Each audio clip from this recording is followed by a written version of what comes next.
Maharashtra public कशात सगळ्या मजेत. आज आपण आलेलो आहे मार्केट गाजवण्यासाठी. सकाळ सकाळ आलोय, सकाळ सकाळ म्हणजे आज उशिराच निघालोय. 10 वाजले, 10 वाजता आलो. 10 वाजता आल्या गॅस टाकला, गाडी पुसून घेतली, क्लीन केलं एकदम चकाचक. आणि जसा मोबाईल ऑन केला उबेरवरती पडला आपल्याला 9 किलोमीटरवरती डायरेक्ट 198 रुपयाचं भाडं. आणि आता त्याला आपण ड्रॉप केलेलं आहे.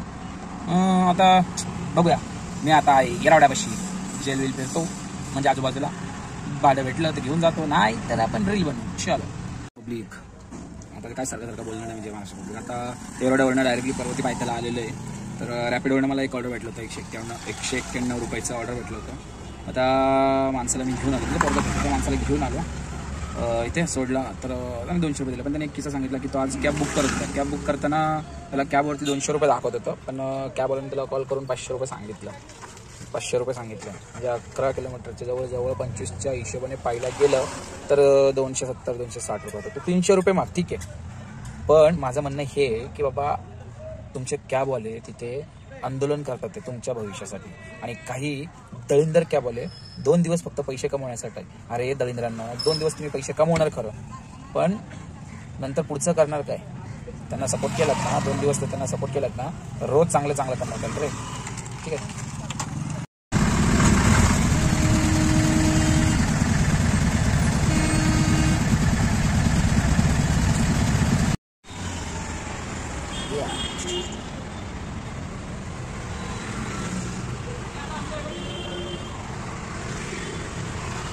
मग काय, इथं कस्टमरला सोडल्यानंतर लक्ष्मी रोडला आपल्याला दिसले आपल्या मागून गाडी उचलणारे साहेब लोक.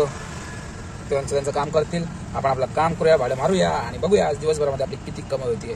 आत्तापर्यंत आपण 450-500 क्रॉस केलेले आहेत. आता एंड ऑफ द डे बघूया काय किती करूया, किती काय. चलो तो नेक्स्ट ऑर्डर मारतो. चलो ऑर्डर आणि व्हिडिओच्या नात्यामध्ये मोबाईलची पूर्ण वाट लागायला लागली, कारण की आपला व्हिडिओ बनवतो आपण एकाच मोबाईलमध्ये आणि ऑर्डरही मारतो एकाच मोबाईलमध्ये, एडिटिंगही करतो एकाच मोबाईलमध्ये. त्यामुळे मोबाईल सारखा हँग होतो. स्टोरेज काय ठीक आहे, ॲडजस्ट करूया. नेक्स्ट दिवस बदलतील आपले. का मित्रांनो, लाईक करा, फॉलो करा, सबस्क्राईब करा राव तुम्ही. कस्टमरला सोडायचं होतं, 200 रुपयाचा भाडा भेटला चांगला विदाऊट मीटर डायरेक्ट फिक्समध्ये. 6 किलोमीटर आहे, 200 रुपये ते स्वतःसमोरून बोलले. मग काय आलो, कस्टमरने मला कुठं थांबवलं, वाईन शॉपपाशी थांबवलं. म्हणलं भैया 1 मिनिट रुको. म्हणलं का?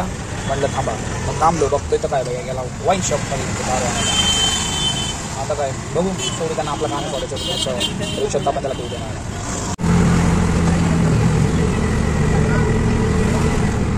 आलोय, आता आलोय काळेवाडी चौकमध्ये, काळेवाडी फाटा ब्रिजपाशी आलेलो आहे.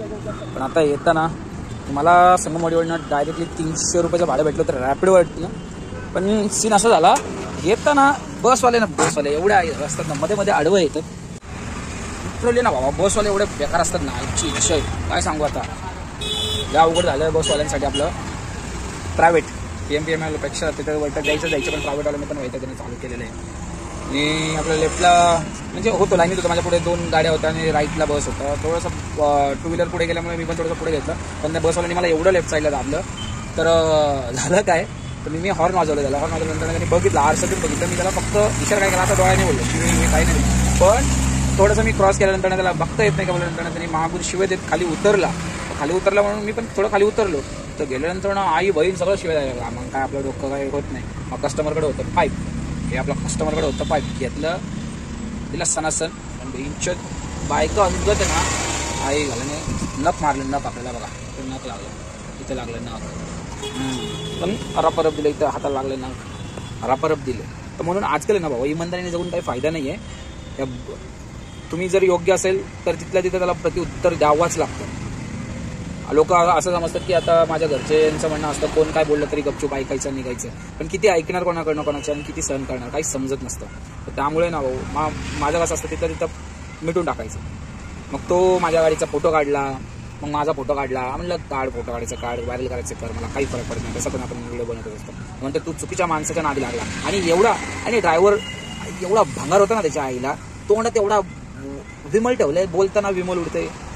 त्याला फक्त एक शिवाय दिलं मी, आणि मला शिवाय दिलं तर मग मार खाल्ला. नका इथं वाढ होते. अशा लोकांचं डोकं फिरत राहू. आत्ता काळेवाडी चौकात होतो, आपल्याला एक कस्टमर भेटला, 180 रुपयाचं भाडं भेटलं. मी कस्टमरला बराच वेळ शोधला, पण कस्टमर होता बाजूलाच उभा. अरे कस्टमर कोण आहे?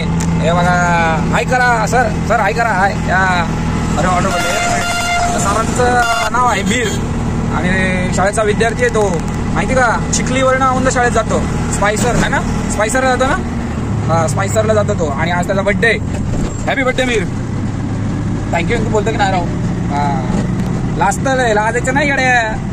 कसं वाटलं आज बघू थोड्या स्माईल भारी देता.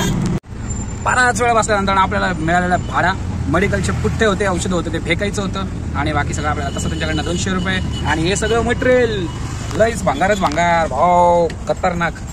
आता सोडतो. आज खूप गरम होतंय, ला वैतागलोय बाबा.